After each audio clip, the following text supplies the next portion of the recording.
Bueno, bienvenidos a otra entrevista más. Estamos aquí, Alejandro Pérez, coordinador del máster de moda digital.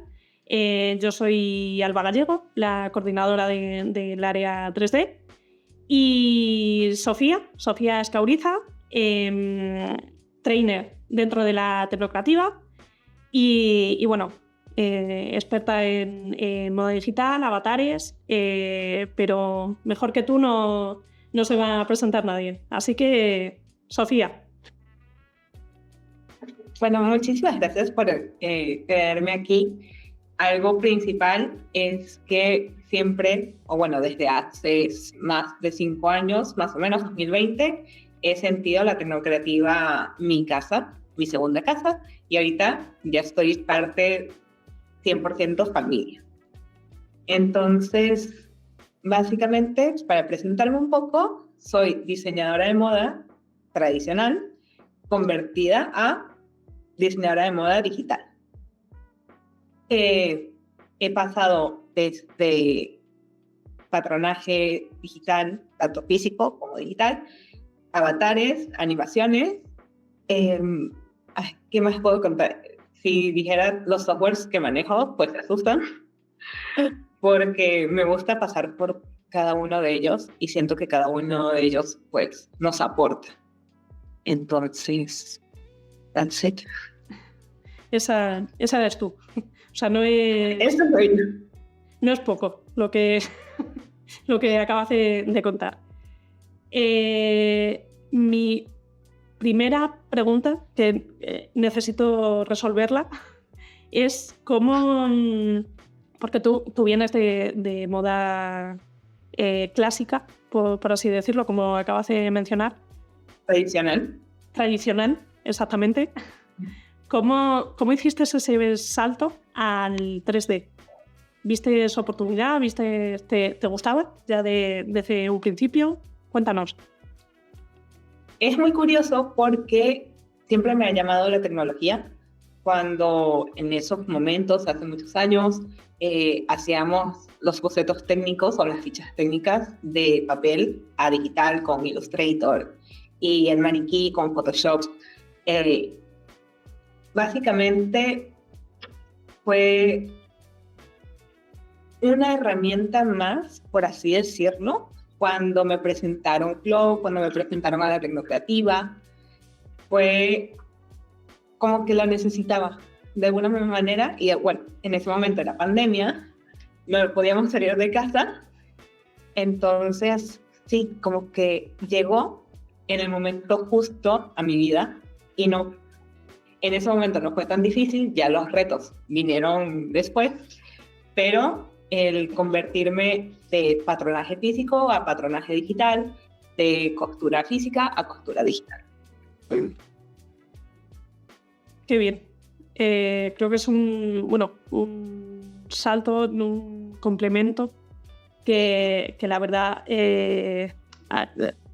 aporta mucho valor a tu perfil y es precisamente lo que te hace pasar por tanto software, tanto proceso, que ahora comentaremos más en detalle.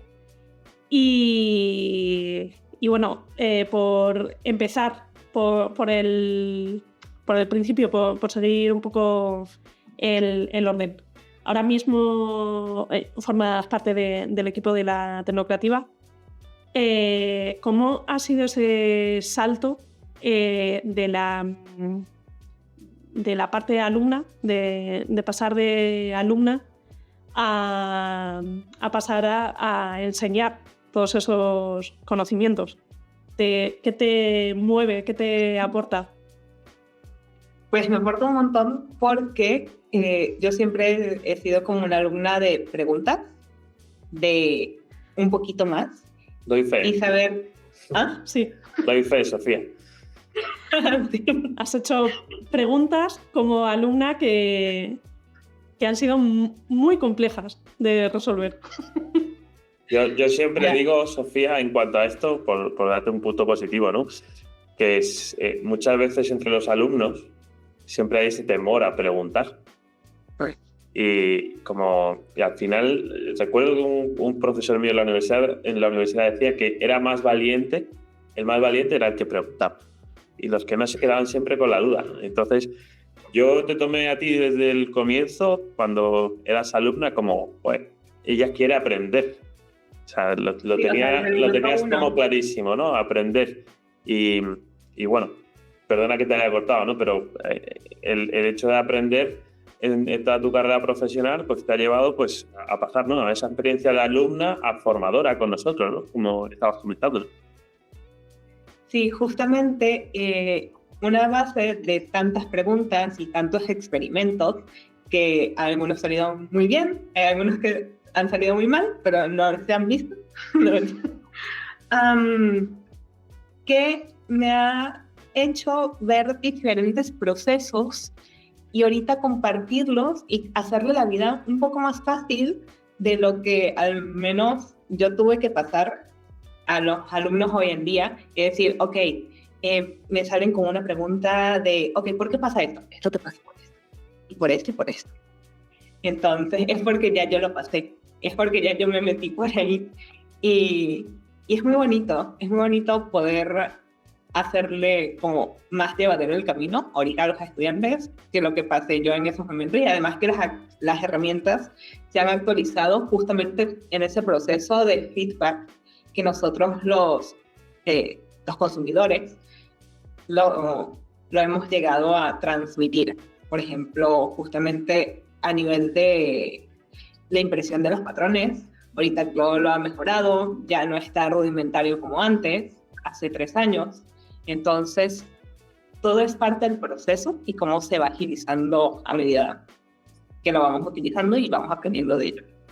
Y además de esta parte, ¿no?, motivacional que nos comentas, ¿no?, de enseñar ese camino más fácil, porque tú ya has ido como en cabeza, ¿no?, y has ido probando diferentes flujos de trabajo.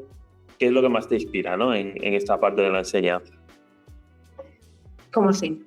¿Qué es lo que más te inspira? ¿Qué es lo que más te gusta cuando te sientas enfrente de tu ordenador a dar una sesión en directo con alumnos? ¿Qué es lo que más te inspira a la hora de voy a transmitirle todo mi conocimiento? Sí, además, algo que matizar, que me ha hecho gracia el comentario que has hecho, Sofía, que ya un software u otro no es tan rudimentario como hace 3 años. O sea, como algo que hace 3 años era prehistoria.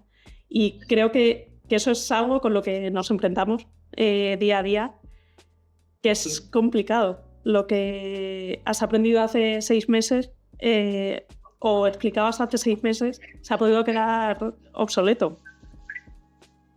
Sí, o sea, por ejemplo, supongamos el año pasado, y después contesto toda la pregunta de Alejandro, pero supongamos el año pasado que fue Unreal Engine 5.3, durante el año salió el 5.4 y ahorita ya tenemos el 5.5, o sea, ha sido menos de 1 año de tener todas estas versiones, y con cada versión viene una actualización que hay que aprender porque básicamente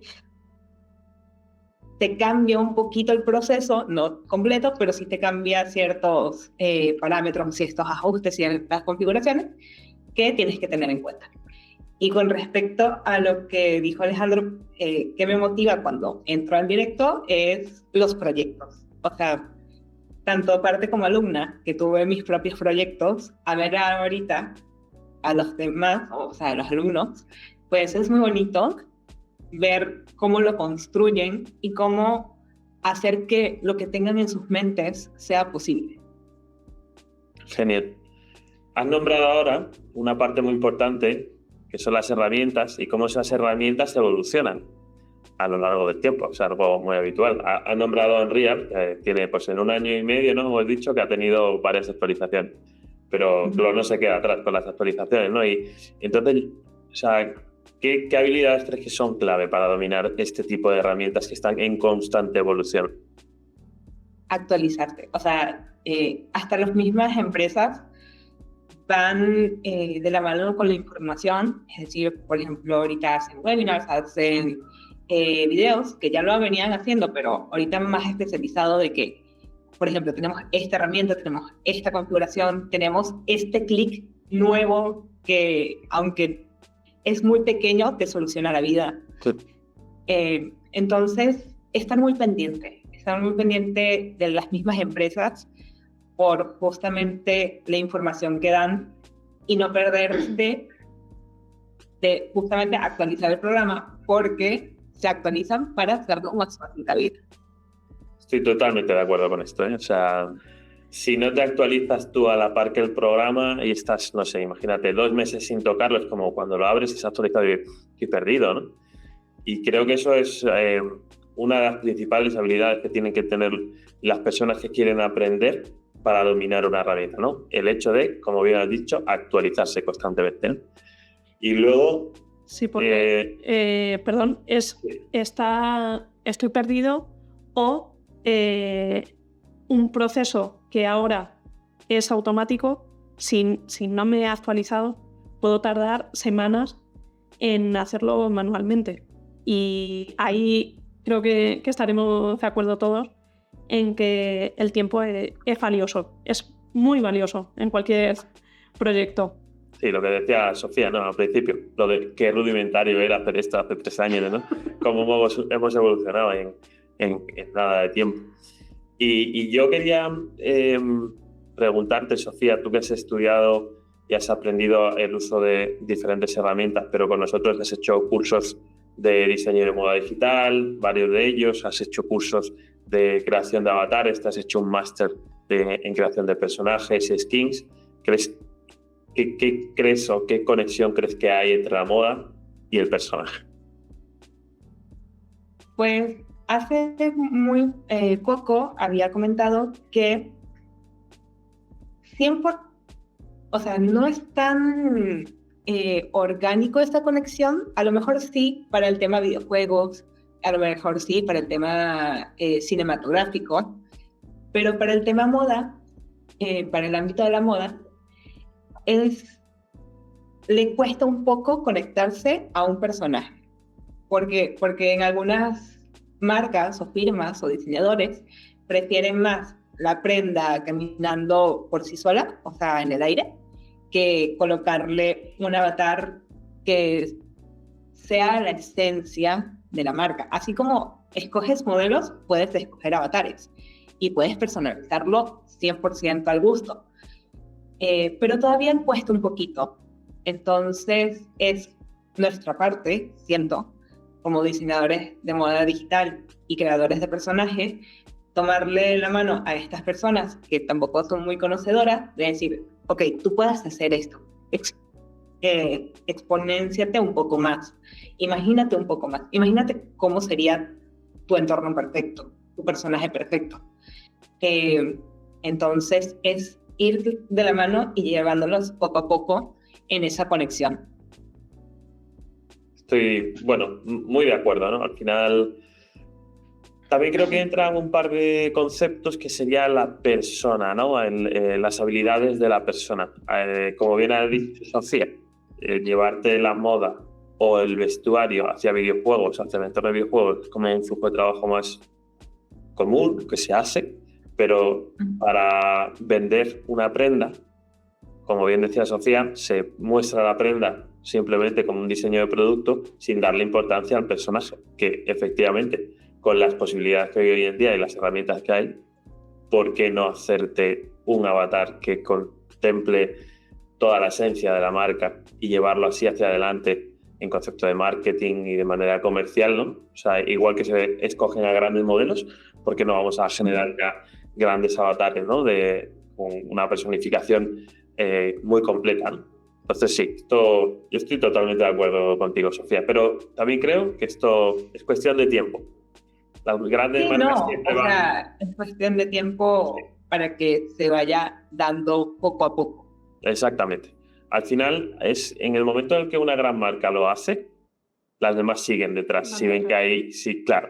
Siempre es este miedo a ver quién lo hace el primero para no equivocarme yo. Claro. Esto sucede mucho, ¿no? Pero bueno, yo creo que vamos por buen camino, ¿no? En el mundo de la moda digital y personajes, todo va a llegar. Sí, porque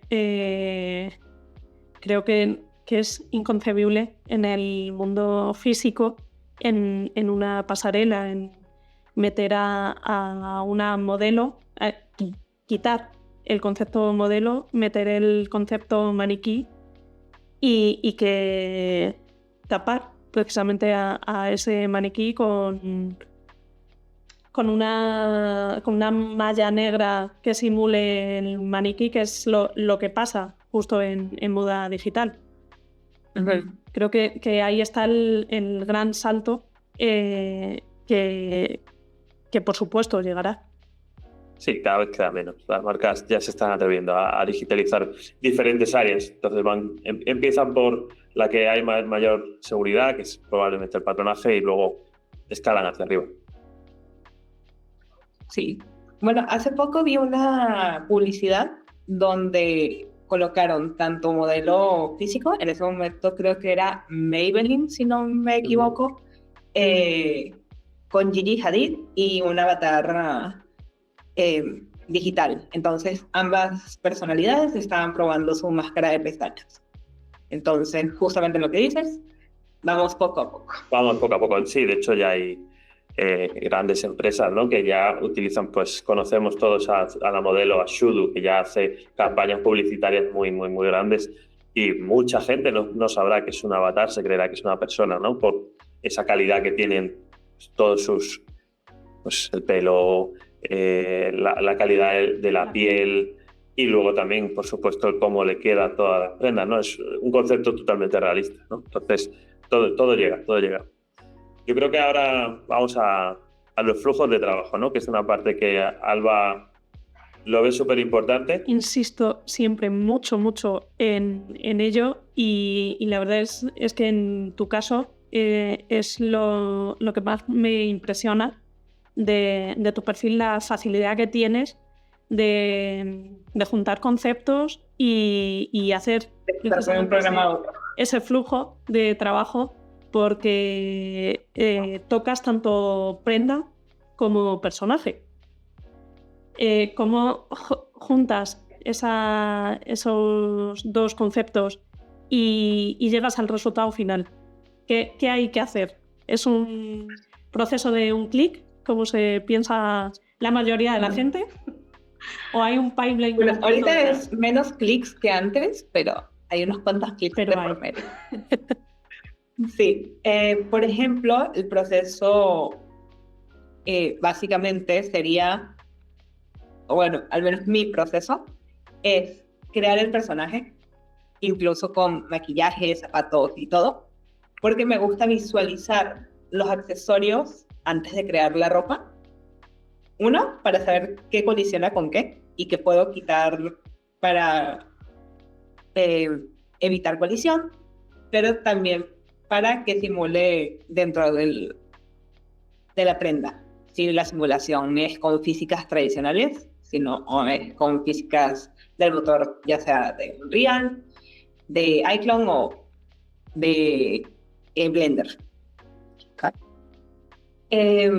Primero, avatar customizado. Luego, en este avatar customizado, depende a dónde lo vaya a renderizar, puedo exportármelo como un FBX común, o directamente me lo puedo llevar a Unreal con su animación, y en Unreal con su animación pasarlo directamente a Clone para hacerle la prenda. Al hacerle la prenda, ya la puedo animar y devolverme la prenda a Unreal. Por ejemplo, si es con Blender, está el FBX, lo importo a Clone, hago la prenda y me llevo todo ese proceso de FBX y prenda a Blender. Entonces es diferente, pero sigue siendo un proceso bastante bonito, a diferencia de hace unos 6 meses o casi un año, que teníamos que hacer el proceso de Alembic, el coordinar los mapas en Blender porque no se exportaban de cierta manera, X, Y, Z. Ahorita lo hace un poco más ligero el Lightlink que tiene ahorita Cloud o Unreal, por ejemplo.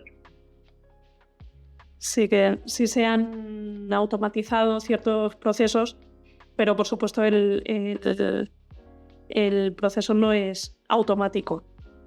El proceso completo no es automático. Ni lineal. Ni lineal, exactamente. O sea, tú partes de un software en el que vas hacia otro, vuelves al software, vas hacia otro o hacia otro, ¿no? Entonces esto es muy importante. Por supuesto, lo que ha comentado ahora Sofía, ¿no? Los plugins que van sacando los software de conexión de manera que puentean los unos por los otros facilitan mucho este flujo de trabajo y sobre todo hacia qué es lo que queremos presentar y según lo que queramos presentar pues lo podemos renderizar en un lado o en el otro, ¿no? O sea, sí, sobre todo lo que me parece interesante es que desde un primer momento tengas que tener muy claro cuál va a ser ese resultado final. No tanto en aspecto, como podemos llegar a imaginar, sino técnicamente qué función va a tener y qué vas a hacer con ese personaje y esas prendas. Si van a ir a Unreal, tiene un pipeline. Si van a ir a Blender, tienen otro. Si se van a quedar en Cloud, tienen otro distinto. Por eso me parece complejo en ese sentido. No sé si te ha pasado alguna vez no equivocarte, sino cambiar de idea a mitad de un proceso que estaba destinado para un software y ha terminado en otro. Siempre. Intuyo que sí. A lo mejor no que estuviera en un software y terminar en otro. A lo mejor es sobre todo en cuanto a animación y entorno. Esos son, creo que, mis puntos principales a nivel de cómo va a quedar el proyecto. Si la animación es muy compleja, prefiero hacerle las físicas y prefiero hacerle el weight paint al traje para que el traje se mueva mucho más fluido con las animaciones más extremas, por así decirlo, que las físicas de Cloud. Si bien las físicas de Cloud ahorita han impresionado un montón porque ya se puede utilizar la GPU para animar y eso ahorra un montón de horas, se lo juro. A nivel de, por ejemplo, un proyecto que hice hace poco de unas prendas clásicas, por así decirlo, animarlo con la CPU duraba 3 horas y era una animación de creo que 180 frames, 3 horas, perdón. Y animarlo con la GPU era 10 minutos. Con partícula 5, toda la calidad que se tiene. Y es bastante, o sea, se nota la diferencia y obviamente eso repercute en el tiempo que había dicho Alba, de que lo más importante en el flujo es ahorrarnos tiempo. No, que totalmente. O sea, la implementación de estas herramientas, que son actualizaciones, al fin y al cabo, como hablábamos al principio, es esencial para un buen flujo de trabajo, ¿no? Eficiente, sobre todo, porque puede ser bueno, pero no eficiente, ¿no? Esto es como súper importante. Perdona que te haya cortado, Sofía. Yo te quería hacer una pregunta. Has nombrado ya varios softwares que utilizas en tu flujo de trabajo. Si tuvieses que elegir uno con el que solo tienes que trabajar con uno, o decir cuál es tu favorito, ¿cuál sería? Por tu forma de trabajar. Complicado. Diría que es que es muy difícil porque es como cuando te dicen cuál es tu hijo favorito. Es bastante difícil. Bueno, pero me voy a poner como técnica y obviamente me iría por Clo, porque al fin y al cabo soy diseñadora, pero no imagino Clo sin Substance, por ejemplo. O sea, ya colocarle solamente una textura stemless para hacer el report y todo esto, ya no lo imagino. Prefiero llevarme la Substance y ahí hacerle la textura y ponerle detalles para que se vea más realista. O sea, es bien complicado. Entonces, tampoco veo Clo sin mis avatares personalizados. Ya los avatares de Clo, aunque han tratado de mejorarlos, a lo personal, no soy muy fan. Entonces prefiero como hacerme los míos desde cero. No sé, es bien complicado, pero si solamente tendría que elegir uno, sería...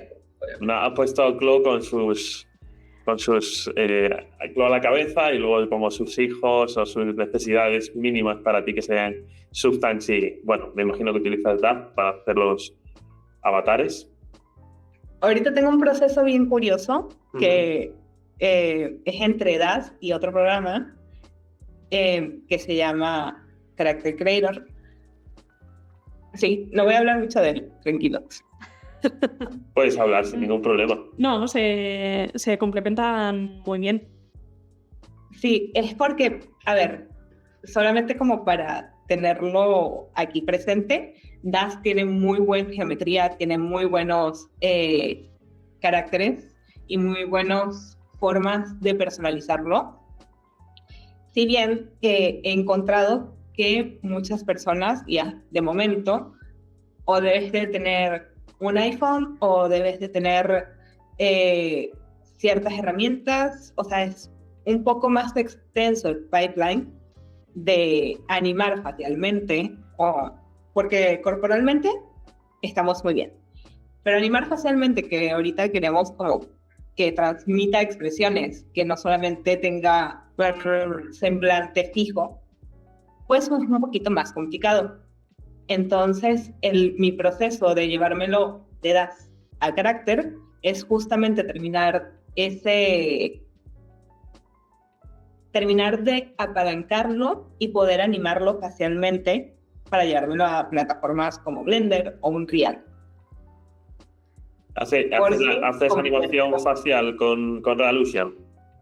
No, yo he de decir que para cuando no eres animador ni rigger, Realusion es una herramienta brutal para posados, animación de cuerpo y animación facial. Entonces, sí, y además te permite fusionar varias animaciones mucho más intuitiva. Justamente no soy rigger profesional 100%, entonces hace que el proceso sea mucho más fluido. Claro, y además te complementa porque este flujo de trabajo te permite ir a Unreal de manera muy cómoda con cualquiera de estos softwares. No, y volvemos al poder de los pipelines, de no quedarte únicamente en un software. Bueno, has mencionado Clo para prenda, Substance para el texturizado, tanto DAZ como Character Creator para el tema de personajes, visualización tanto en Unreal, Blender, en Clo, imagino que también renderizarás ciertos proyectos. Muy pocos. Ahorita muy pocos. ¿Por qué?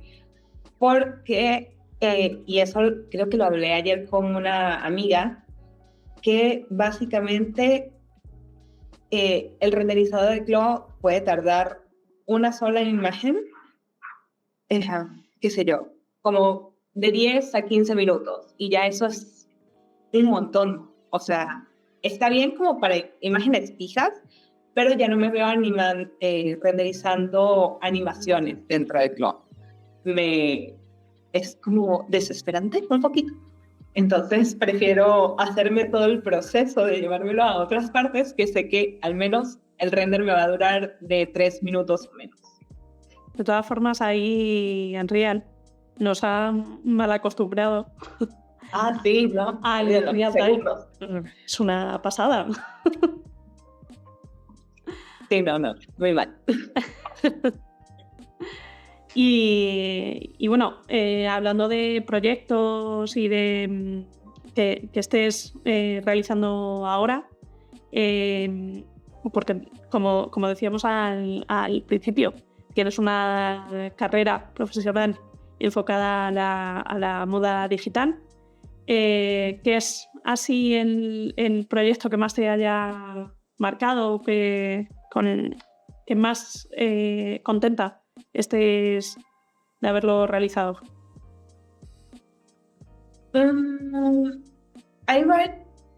Es que hay varios. Siempre cuando uno hace algo, se va como haciendo superior a lo que hiciste antes.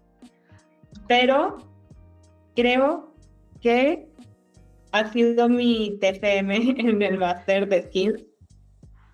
No solamente por ser un proyecto tan grande y tan personal, sino que me hizo ver y experimentar muchas cosas. O sea, muchas cosas que no hacía antes y conocer otros procesos diferentes que no hacía antes y apalancarlo mucho más. O sea, por ejemplo, el animar justamente, facialmente, y colocarle tacones a un metahuman.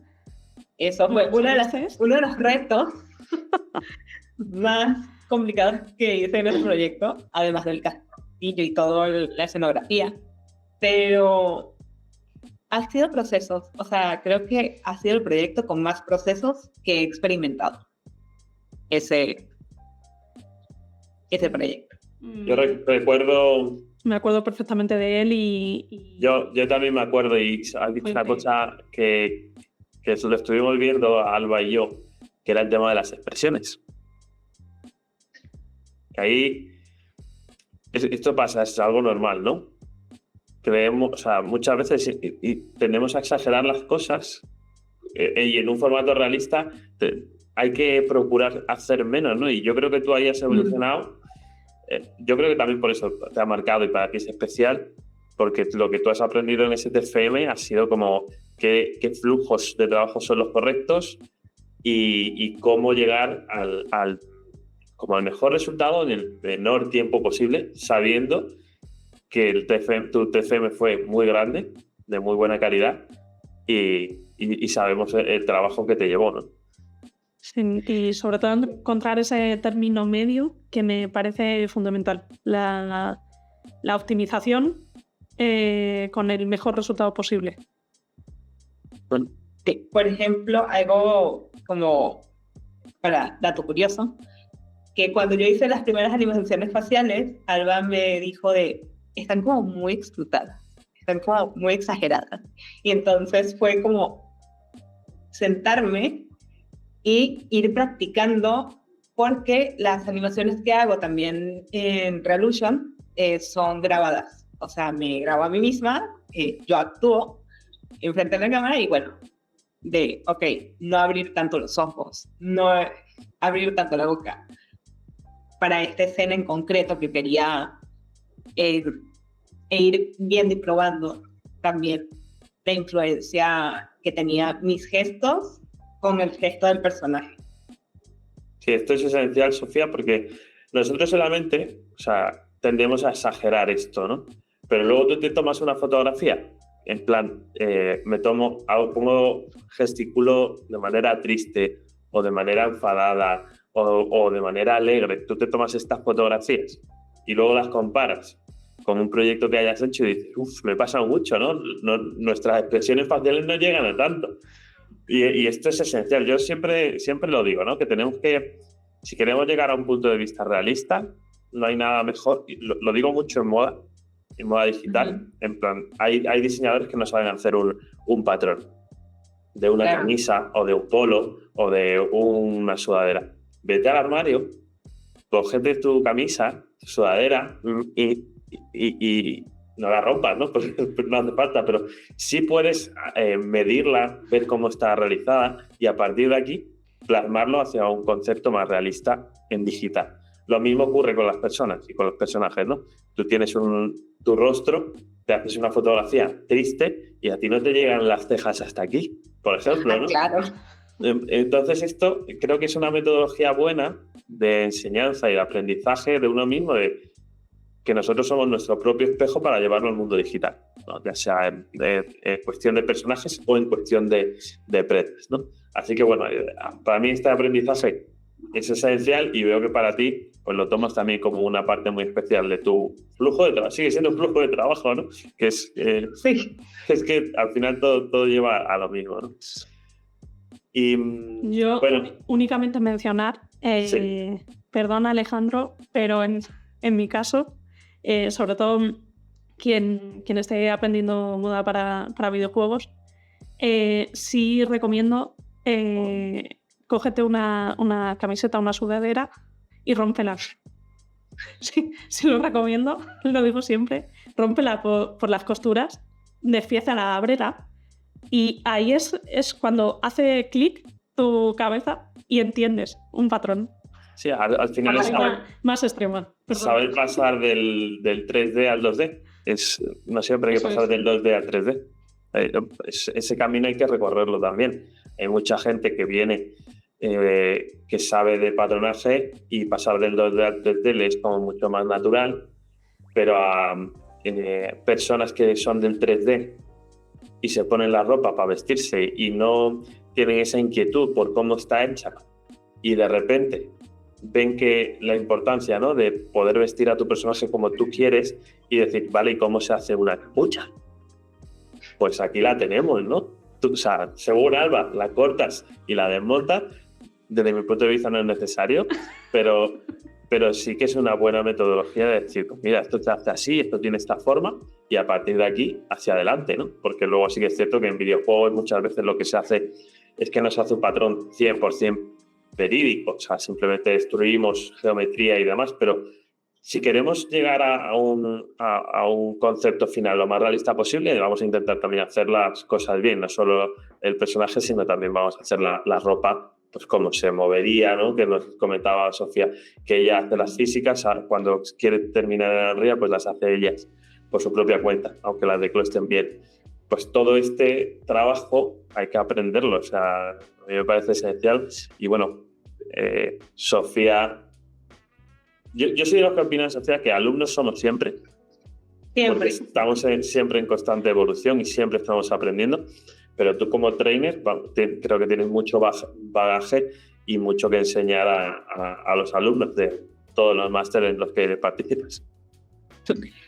Por ejemplo, hay algo curioso entre punto de vista Alejandro, punto de vista Alba, es que me ha tocado en algunas piezas que son más volumétricas.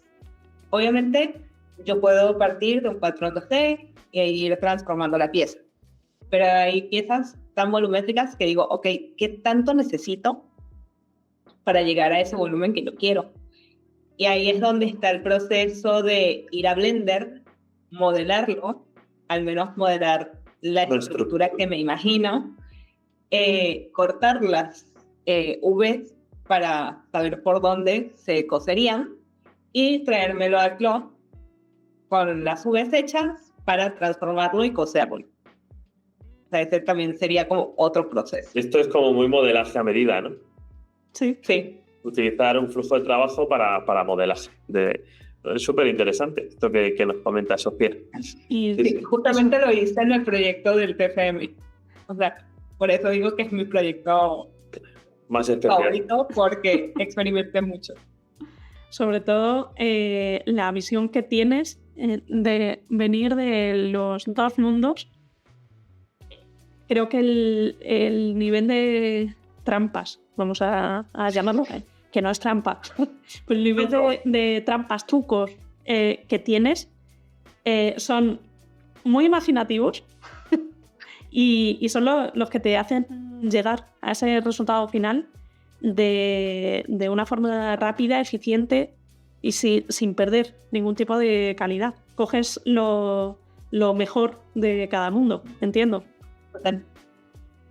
Porque siento justo que cada software tiene ese toque, o sea, único, que lo hace especial y que se puede aprovechar al 1000%. Por ejemplo, lo que habíamos hablado hace poco, DAT tiene una buena base, Revolution tiene la facilidad de animación, Blender tiene el real time, Unreal tiene el real time. Blender tiene la facilidad de que, además de que es un software gratuito y amigable también, porque me he metido en software como 3D Max, que fue el primero que toqué, y creo que no volvería, porque obviamente Blender es mucho más bonito a nivel constructivo. Pero sí, o sea, cada uno tiene sus procesos y siento que para aprovecharlos es integrarlo de su mejor manera. ¿Y qué consejo le darías a una persona que está empezando?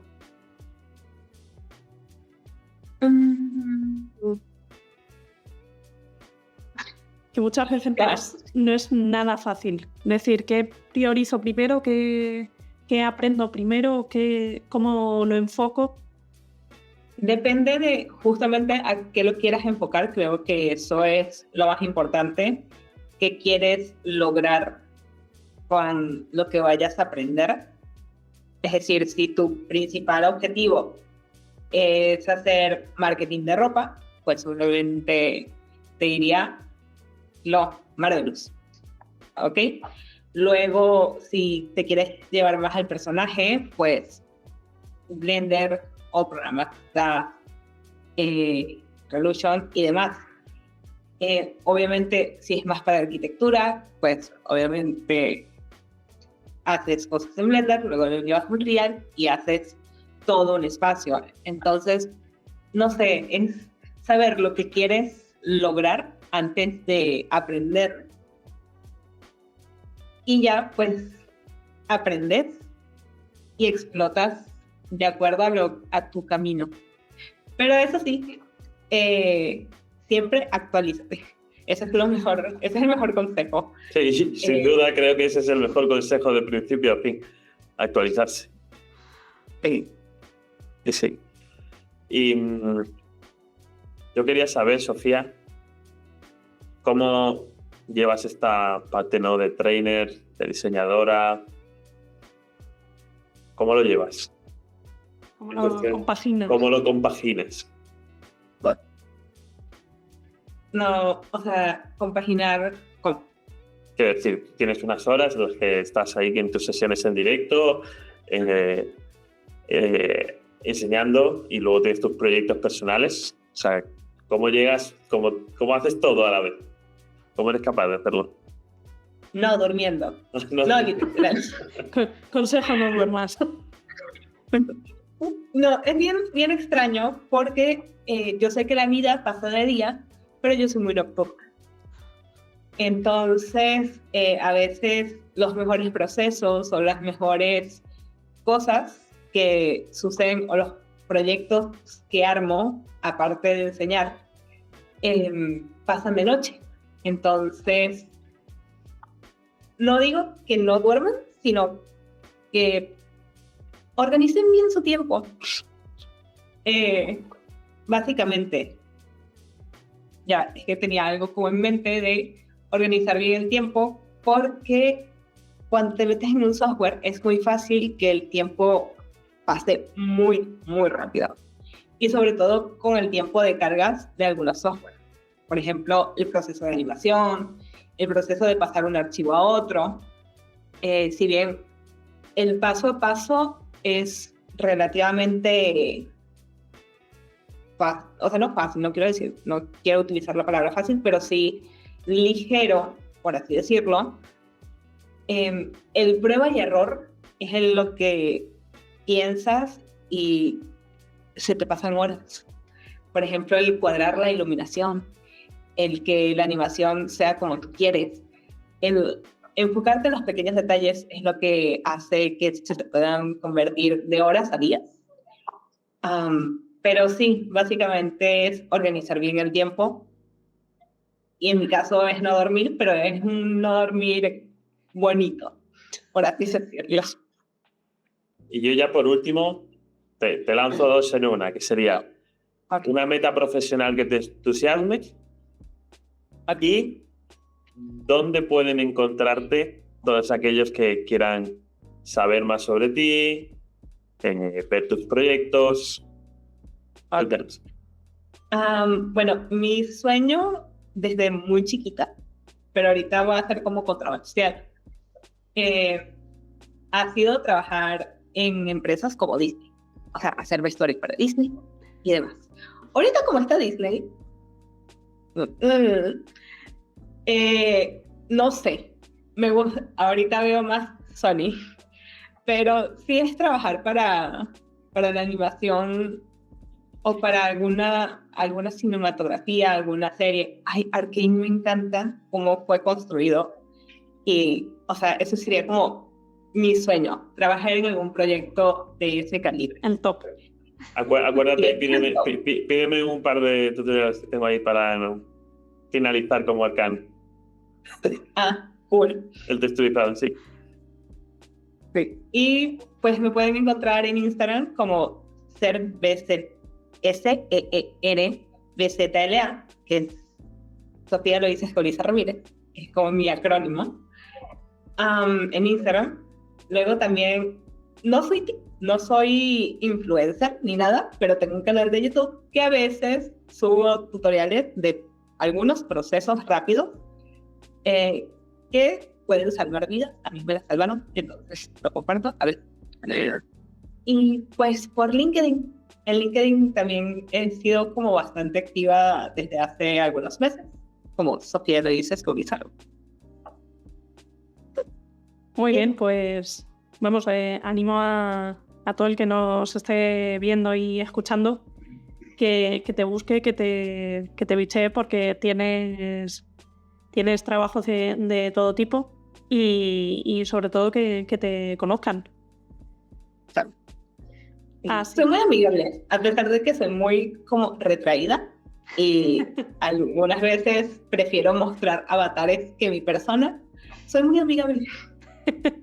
Por eso creo que todos los presentes y mucha gente le pasa. Bueno, yo creo que va un poco de la mano con trabajar delante de una pantalla. Sí. Adquirimos más habilidades en otros aspectos que sociales. Que las habilidades sociales. Pero eso no quiere decir que no las tengamos, sino que nos cuesta más. Eso es. Pues nada, Sofía, que ha sido un placer poder charlar un rato contigo. Y pues para todos aquellos que quieran seguirte, pues en redes sociales y en LinkedIn te encuentran seguro. Pues por mi parte igual, muchísimas gracias. Creo que ha sido muy buena charla y sobre todo has dado consejos muy útiles. Así que esperamos seguir tu trabajo. Pues muchas gracias y pues ya saben, me pueden encontrar en la Tecnocreativa también. Muchas gracias. Muchas Chao. gracias. Hasta luego.